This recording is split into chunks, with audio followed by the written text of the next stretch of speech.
In today's tutorial, we'll explore the Odoo website store locator and see how it works. Apart from this, I would like to mention that if you need extensions for increasing the sales of your e-commerce store, then you can visit store.webkul.com and explore our number of products for every technology.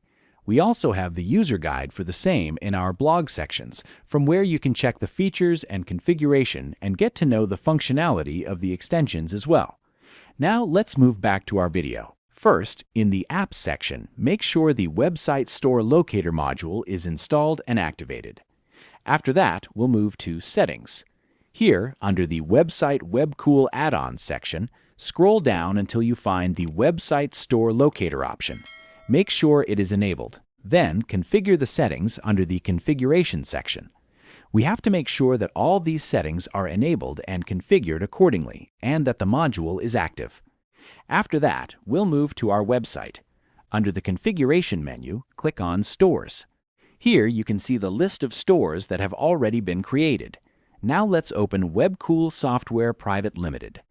Here we can see the store name. Then we have the address of our store. Under Store Coordinate, there are two radio button options, By Address and Manually. The By Address option automatically fetches the store's latitude and longitude for Google Maps based on the address you enter. When you select Manually, you have to enter the latitude and longitude yourself. Then we have to make sure that the store is active as well. Next, under Configuration, go to Store Tags. Store tags are used to categorize store locations, helping customers quickly identify store types and the services they provide. Now let's create some tags. For that, click the New button. Here I am entering the first tag as Retail Service. We can also add a color to it.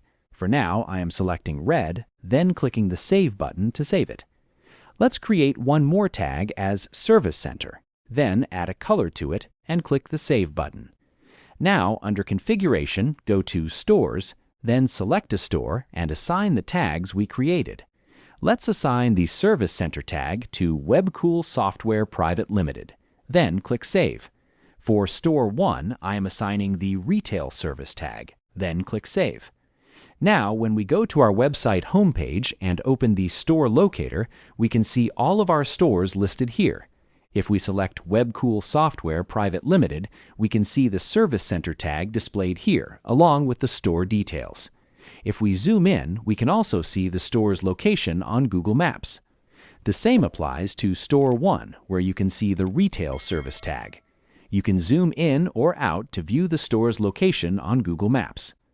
We also have a Nearest Store button. When a customer clicks the Nearest Store button, the browser requests location permission. Once access is granted, the Odoo Website Store Locator automatically detects the customer's location and displays the nearest available store on Google Maps. And that's all about the functionality of this module. I hope you like it. If you have any queries, please contact us at support@webkul.com or raise a ticket at webkul.uvdesk.com. Thanks for watching and stay tuned.